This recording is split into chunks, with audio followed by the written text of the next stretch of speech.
Hello and welcome to all you Geminis out there. This is your monthly horoscope for the month of October of 2021. Let's delve into this. What is going on? Well, for the Geminis, there's a lot going on for the cardinal signs, but you're not a cardinal sign, but I'll talk about that in a minute. For the Geminis, it's always, of course, more important when there's something's going on with Neptune. Because you're a mutable sign, and there is at the end, but that's only the end of the month, okay? So let's get started with what is more important during the month, and then let's have a look at what's going on at the end of the month. During the month, it's a lot about, it's not that important of a month for you. I mean, again, in general, it's not going to make or break your life. It's more enjoy. It's actually, I see it as an opportunity because you're going to have a lot of energy in your fifth house, which is the house of your creativity, which is the house of your enjoyment and of having fun. So you have a lot of activity there. There is Mars there, which is about action, and Mercury going direct on the 19th.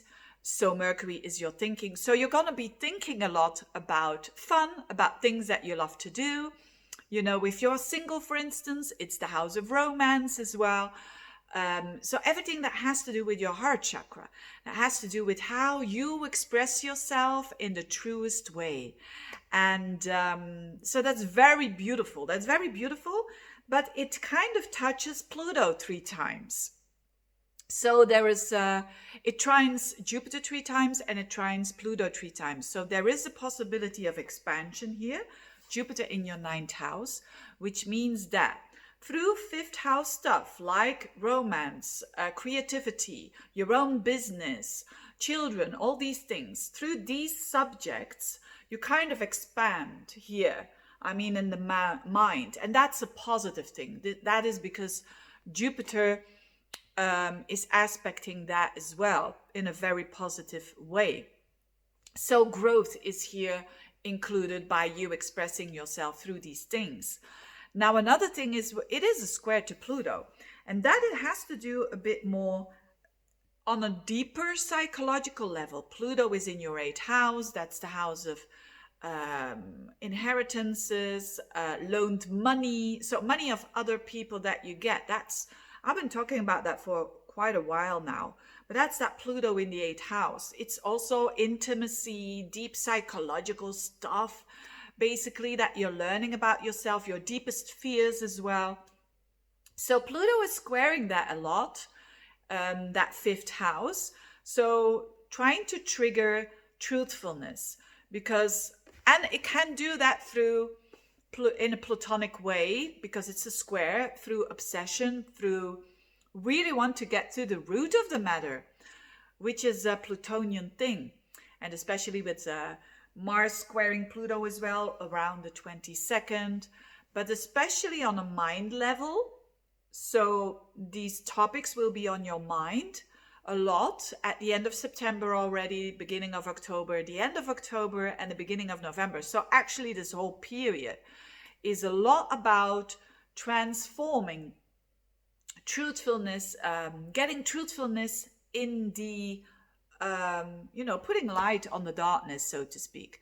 So if there is stuff that is unknown, that you want to be known, it will, but not before that process of digging deep and even be a little bit obsessive there.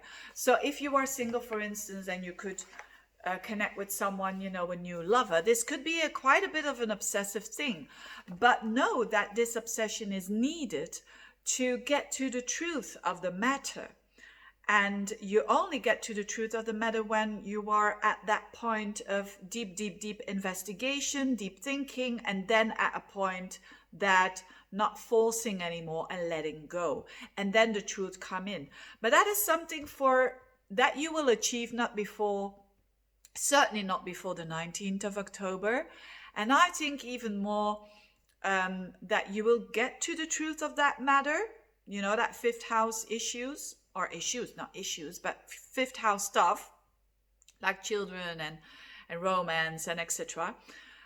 you will have clarity there and truthfulness around the first week of November. So you have time. You have time. Don't force things is the clue here, but keep on working on it. Keep on working to reveal the truth, to reveal clarity and pure. This is all about purity. The more purity you are, the more clarity you can have, and the more that you will be aligned with all there is.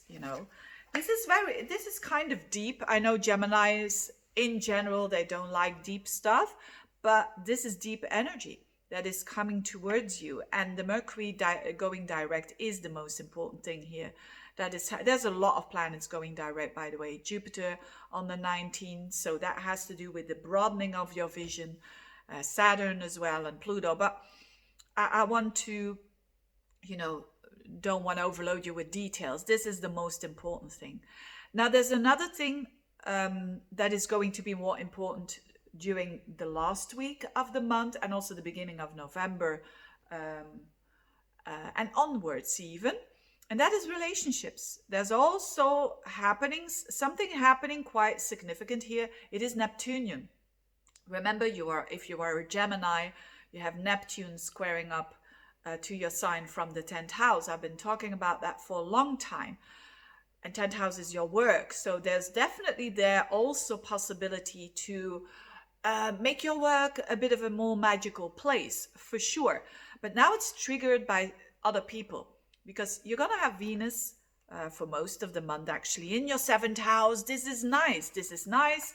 So you will want to get, if you are in a relationship or if you are single, it doesn't matter. You will want to connect with people. And what kind of people? Venusian people, beautiful people. It doesn't matter if you're a woman or a man, but it's in Sagittarius. So buoyant people who are buoyant, people who are very optimistic, who see things larger than life. They can be very inspiring for you. There is a trick though, because it squares up to Neptune, Venus square Neptune. So if you have an eye on someone, or someone comes into your life around especially the last week of October, have your feet on the ground, because you can be swept away by it, because you just want to see what you want to see, and this is all to be good to be true. It can be. I'm not excluding this. This is the soulmate connection energy, Venus squaring up to Neptune. But be aware of boundaries. Be aware of your integrity, because otherwise you will attract the negativity of Neptune, which is deception. And unless you want that, of course. But I think that, people who are watching this channel, I hope that they're not watching this to deceive, but they're watching this to grow. And so be aware that you're looking at something through a bit more pink la vie en rose, let's put it that way. But enjoy it and stay with yourself, because you are more prone now to go towards the people pleasing, because that's Venus in the opposite sign. We are more people pleasing when we have Venus in the opposite sign. It's period. And it's a good thing to do so. You can get a lot out of it. And I think when it comes to work, you can get a lot out of this. Also with business relationships. If there is someone that wants to have a business with you, be careful, especially that last week of the October. Be careful. There can be some opportunity, but be careful that you stay with you, and then you cannot go wrong. This is a bit how I see this for you, dear Geminis. Thank you so much for watching. Have a very, very good month, and see you next time. Bye-bye.